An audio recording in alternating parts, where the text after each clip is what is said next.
Ah, the Nintendo Entertainment System. Released in Japan in 1983 and North America in 1985, this humble plastic box played a vital role in not only transfusing new life into the video game industry after the crash of 1983, but also in bringing games straight to the family rooms of their pie-faced young players. On the heels of those systems squirreled away in your grandparents' basement, the names of which leading experts work hard to decipher on these recently discovered stone tablets, which instilled a love of squares in children everywhere with hits like Cubert, Pong, and the edge-of-your-seat adventure. The Nintendo Entertainment System, or NES, provided many with their first taste of 8-bit 48-color bliss. After all, who could forget such classics as Plumber on Rampage, Nintendo Hard, Your First Crush, and of course, Predator. In recent years, Nintendo's family-friendly reputation has become common knowledge, hammered home again and again into the brains of its fans and critics with every glorious recycled title. Hard enough, in fact, to cause us to forget all those pesky Resident Evils and Medal of Honors and their lackluster God bless 'em they tried. In 1985, the NES debuts in North America. In a completely unrelated event in 1987, DNA is first successfully used to convict Colin Pitchfork, resulting in life imprisonment. There, you should learn something. In 1992, Daydreamin' Davy appears for the NES to a decidedly reaction. Daydreamin' Davy tells the story of titular character and chronic narcoleptic Davy as he struggles to stay awake one day in school. In his dreams, he finds himself transported through space and time to all manner of distant locales, from the American Wild West to the Arthurian Middle Ages to ancient Rome, the underworld, and even high above the earth on Mount Olympus.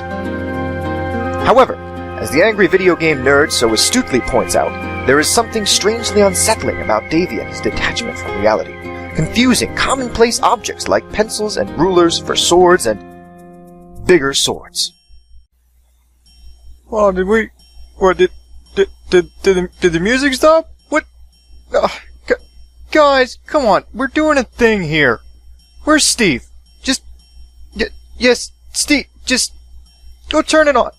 Just put down your lunch. Can eat it later. Just go turn it on. Turn on the music. No, I know you're on break, but you're closer to the... Okay, fine. You get 5 more minutes when you're... Okay. Thank you, Steve. Thank you, Steve. Okay. Alright. Okay, we're good. We're good. Roll them. The case of Davy and his seemingly innocent daydreams is an interesting one, and indeed, a far deeper rabbit hole than his brightly lit game would have us believe. Initial attempts at investigation into Davy's past quickly become mired in layers of bureaucratic requests, red tape, and documents either censored so heavily as to be practically useless or missing entirely. For the persistent, however, the dogged, or for those with the proper contacts or clearances, there exists a story waiting to be uncovered, a blood-soaked psychotic wonderland waiting to be found. This is the story of Davy before Davy. Before the name changes and the relocations, the suit settlements and the whitewashing, the story of a boy so lost as to seek shelter in the arms of an imaginary friend. Bert. So utterly disturbed that, spurred to action by Bert, he seeks gruesome retribution from those around him. So completely removed from himself that, even as he embarks on this grisly crusade, he perceives his victims as nothing less than monsters.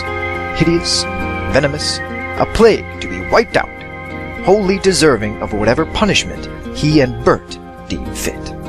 This is one boy's nightmare, superimposed over a twisted, tragic world. This is Monster Party.